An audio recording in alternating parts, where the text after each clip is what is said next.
Now that we've done all of our ground stitches, we really have no other option to do to go anywhere other than the fan, because this is now our highest point here, one on each side, but I'm going to concentrate on the one of the left to start with and then do the one on the right afterwards. So I've got my support pin from last time, and I'm going to add I'm going to add a pink. I've got a green here and I've got a green and a pink left, so I'm going to add the green over this side and the pink this side. So I'm going to hang it on a support pin, and that's my last pair of my 12 to go in. Now fans can be worked in different stitches, but the same as your ground stitch, but I'm going to do it in a cloth stitch, because that way then you'll see what happens to the pairs as they come in and out. So what we're going to do is we're going to start taking, you see each one of these runs in their diagonal line into a pin in your fan, and we're going to take one pair in at a time until we reach what I call the widest point, which is this point here, because you've got pairs coming in, but then this is the widest point. You'll then have pairs coming out, because you need to leave them out for these pins here. Now I've worked it so that this pair becomes my worker, because I know that I'm going to cross stitch through here, and the worker will then be, because my second pin here, my worker has to be on the outside to be able to come through to the inside. So that's something that you will get with experience, but I know that's where I want my worker pair to be. So I'm going to cross stitch through this new pair on a support pin. Now I've reached the end of my trail, so to speak, because this pin here I've got no more pairs to go through, and I've always done at that point 2 twists on my worker. Some teachers will say 1, others will say 3, but I've always gone down the road in the middle of the road and done 2. This is really important, because later on in your lace experience you will then have to sew into that pair, into that pinhole, and you want to have a nice pinhole. If you don't put any on, you will find, because what happens is the pair goes around the pin, let me just show you here, goes around the pin, and if you have no twists on, you will end up with 2 single loops. By putting a twist on, you lock those threads together and you end up with a single loop. So that's why we put twists on. Again, it's one of those things that it's what's been done traditionally, and I keep meaning to do a pattern where you don't twist and end up with 2 loops, which would be quite a nice design feature. Whether I'd be able to maintain that, because I've got into the habit now of doing 2 twists. So I'm going to do my right over left twice, pin up, still angling slightly backwards and to the back of the pricking. So that's my first stitch into my fan, and I'm going to close that with a cloth stitch.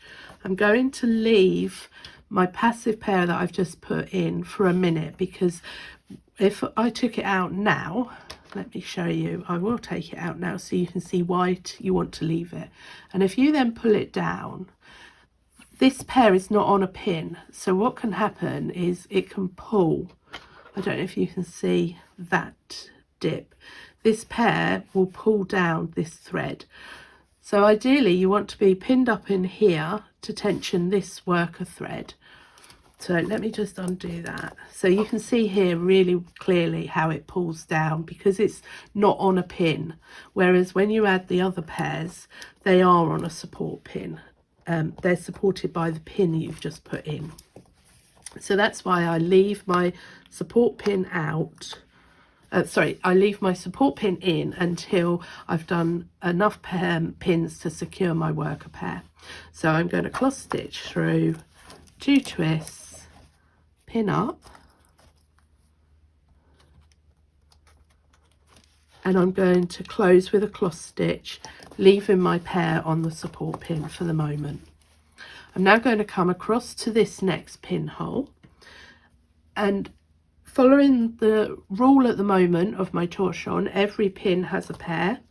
this is the pair that is going diagonally from this pin to this pin.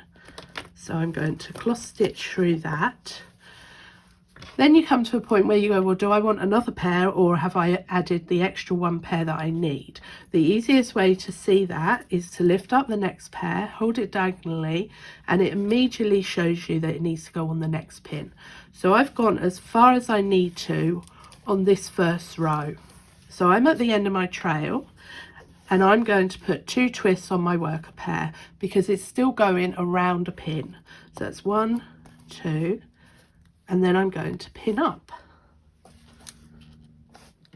So angle it just slightly back, and you can see I'm going off to one side now.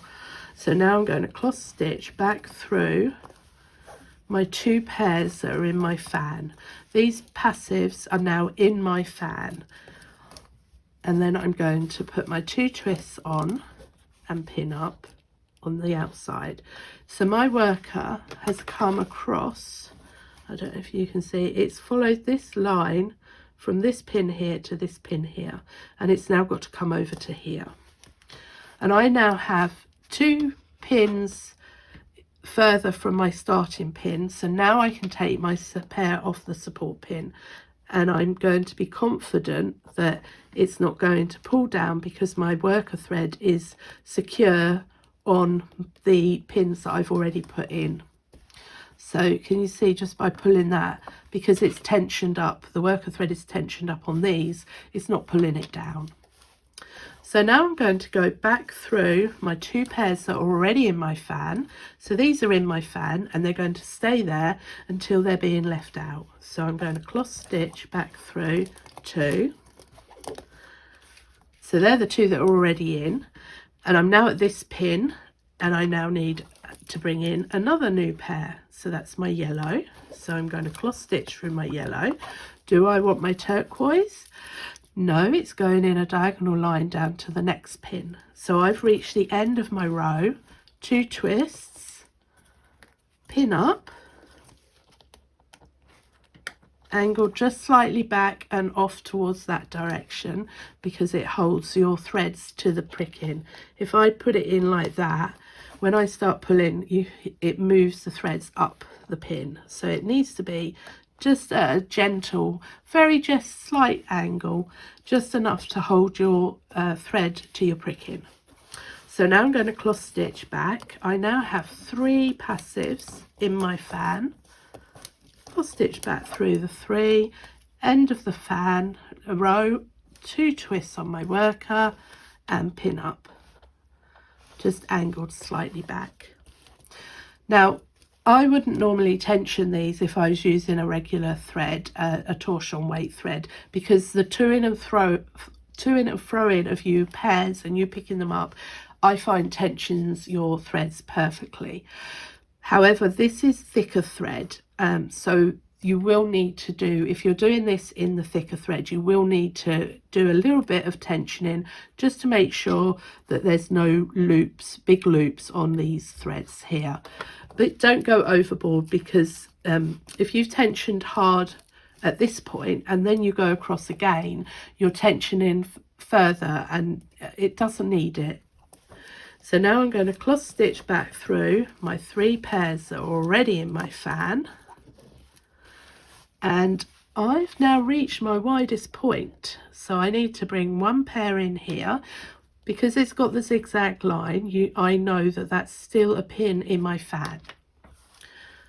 So there's my pair. So I'm just going to cross stitch through that pair, twist twice, and pin up. So there we go, just angled slightly back. So I now, at my widest point, I have 1, 2, 3, 4, 5 pairs in my fan, and my zigzag line from here on, let me move those across, gets shorter. So it's going to mirror the top of this fan, and this one is shorter than that one's shorter than that one, and this is the end. So with the rule of, at the moment, of my torchon lace, I have 1 pair coming out on every pin. So when I come back to the inside to do this pin here, I don't need to take this pair in because I need to have a pair coming off of this pin. So I'm going to cross stitch back to the other side through my 4 passives, and you can see that just by pulling them I've got a little loop here, and I'm just going to bring it in to use it and my loops disappeared. So that's what I mean about not over tensioning. So 2 twists, pin up. Now we're at the side now, so I'm going to angle my pin just slightly out to this side here, so you can see when I started they were angling to the back of my pricking. Now I'm on my side, they're going to angle towards my side, and if they're sort of here-ish, they angle towards that corner. So that's my two twists. Now I always twist my pairs before I put the pin up because you can see you've twisted it. There's my twist there. So I know that I've done it, and I've got into the habit of doing that, so it becomes automatically which is why I do it both sides, because if you do it one side and not the other, you're forever going, do I need to twist, don't I? So I always do both sides, and it then just becomes automatic. As soon as you reach the end of a row, 2 twists, pin up, and off you go again. So I now need to come back across to this pin tucked under here. This is the other thing you need to keep an eye on when you're working thicker thread. Just keep an eye because your pins get buried. So I need to come back to here, but at the same time I need to leave a pair to come to this pin. So I need to leave this pair out here. So as you've just brought them all in, you now need to leave them back out. This is sort of like a bit of an area where your pairs move around back to where they're supposed to be, because they've been doing their ground stitch, and you'll notice when I finish that they'll curve back round over to these ground stitches. So I'm going to leave that pair and ignore it. Now if you want, you can pop a berry pin or a pin here, so you know you won't take that pair in. So now I'm going to cross stitch back through 3, pin up, twist twice and pin up,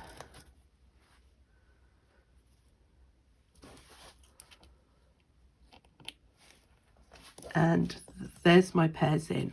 Now I'm just going to take that out and show you what it would look like if I had not left this pair out, because I think it's really important that you see what it looks like when it's wrong.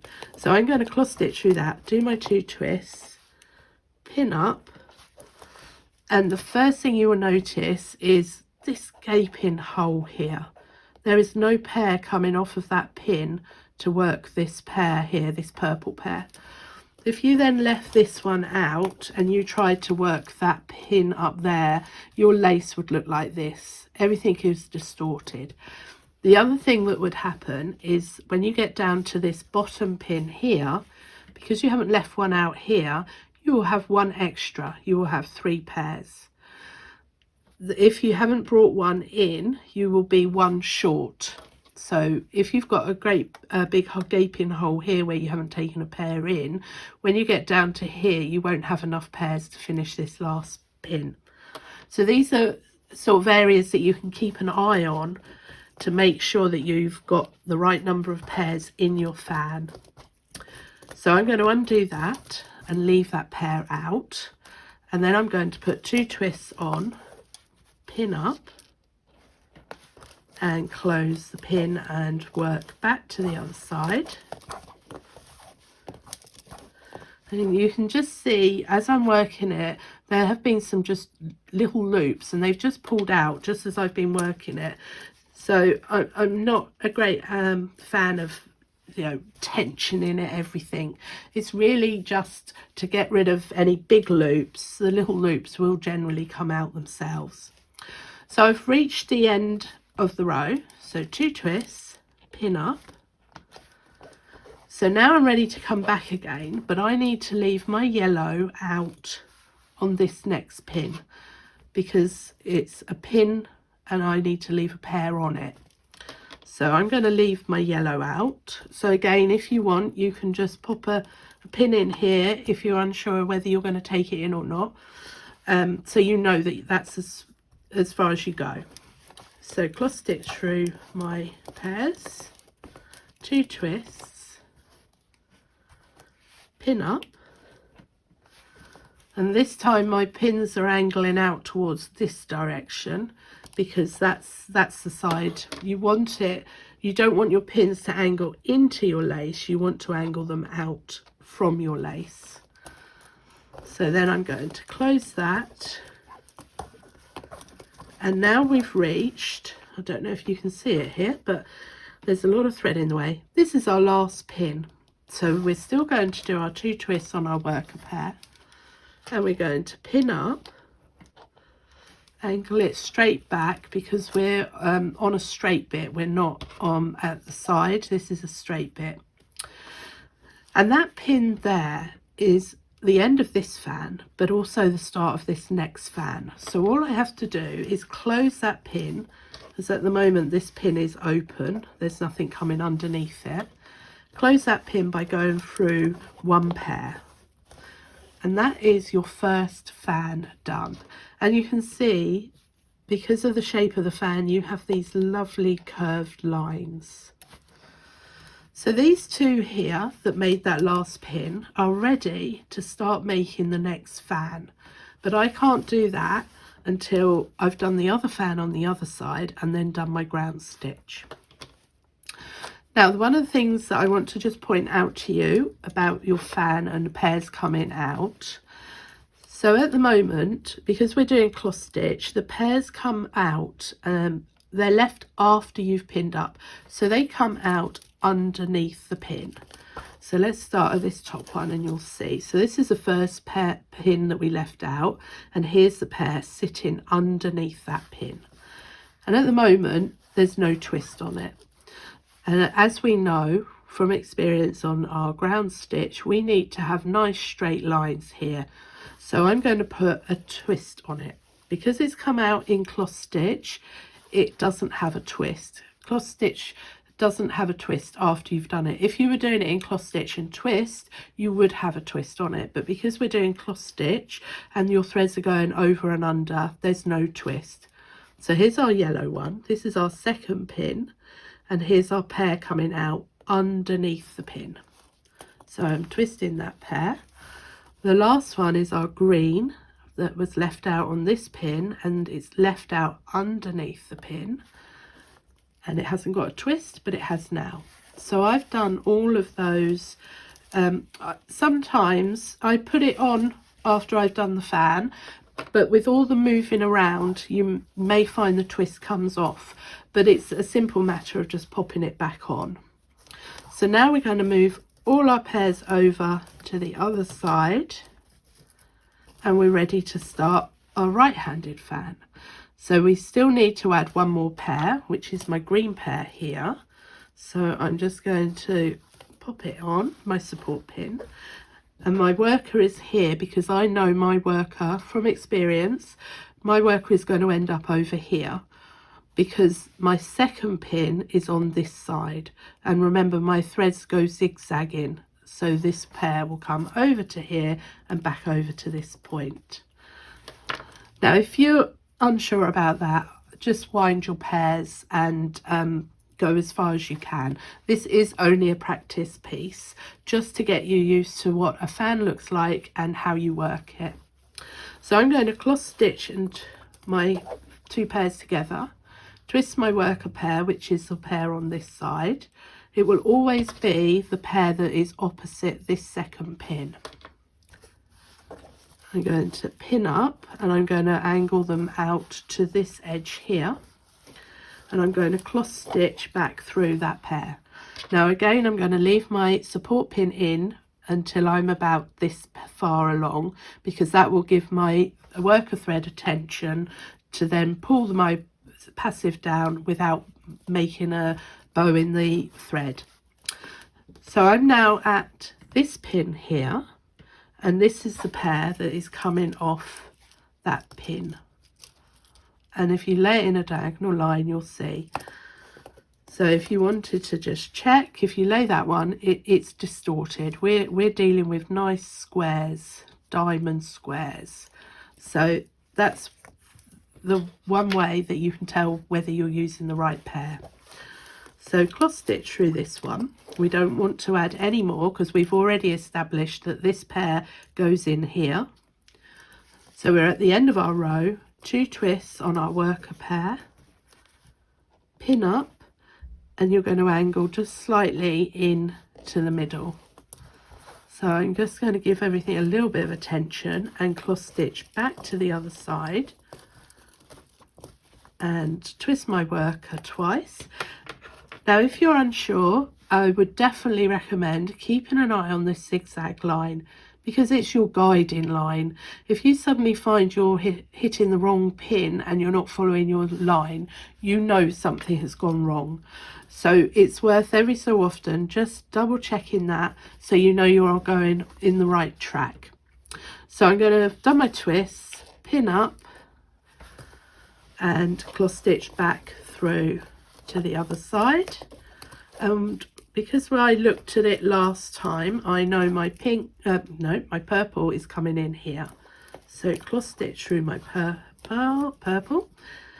I was just thinking I need to just remind you that you need to just keep an eye on these twists here, because with all the to-ing and fro-in as you move your bobbins around your pillow, you run the risk of losing your twists. So just keep an eye. It's a quick glance. Oh, there's my twist there. I'm okay. Let's go. So there's my pin up, cross stitch back to the other side, and you can see as I'm using my bobbins, you can definitely see those loops going down. So that's 2 twists, pin up, and my worker thread now has enough tension on it to remove this pin here. So I'm just going to lift it up and keep it on the pin and guide it down.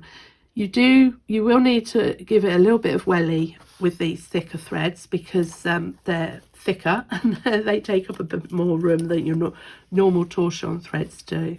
So okay, so the next pin is this one here, which also happens to be what I call the widest point, because from here you start leaving pairs out.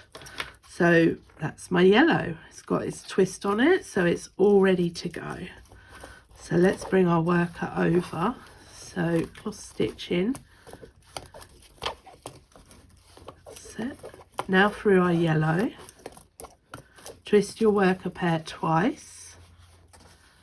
Pin up.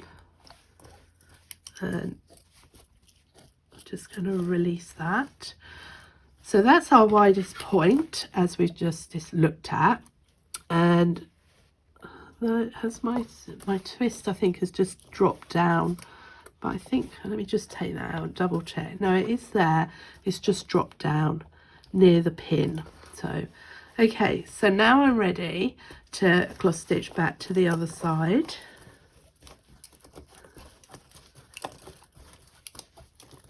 Twist twice, pin up. There's my pin. Now this yellow one is going to be left out, so you can just move it across to there, and if you want to you can put a pin in just so it reminds you and you know that you can't go any further than the pin. But over time you'll find that it just becomes an automatic reaction to leave a pair out because you've got the experience. So I'm going to cross stitch back through 3 passives. Twist twice, pin up, and then go back to the other side. 2 twists on your worker pair, pin up, and this time I'm going to leave my purple out, so you can just move your pin and move the purples off to one side. And we know we're leaving that out because it's going in a diagonal line down to this next row of pins down here. So we've got 2 pairs left. So I'm just going to cross stitch through, twist twice, pin up, And our next pin is our last pin here. So I'm going to cross stitch through there, cross stitch through my green pair, twist the worker, pin up, and then just close that with a cross stitch, and we've finished this fan and we started the next one. But we can't do the next fan because we have to do all these ground stitches in here. So again, we finished with 2 pairs, we started with 2 and we finished with 2, which means that everything in theory is correct because we've started and finished with the same number of pairs. We've got the pairs coming off under the pins here. You see they're under the pins, and so they need to have their twist on because they've come out of cross stitch. No pairs will have a twist on if they've come out of cross stitch. So now you can see, let me just put those, move those round, and you can see the 2 fans, and you can see the nice curve that happens because of the shape of the fan. It's the shape of the pins and the tensioning that gives you the pattern and the shape. So we've got our blue pair that is running backwards and forwards along the zigzag line, and we've got our passives that basically come out in the mirror image of the pin. So this pink came in on this second pin and it's been left out on the second pin. This one came in on our widest pin and is left out on our widest pin. So that is a cross stitch fan, and there are different variations that we can do with the cross stitch fan. I'm just going to do the next bit here, and then I will show you one of the variations that we can do with a cross stitch fan.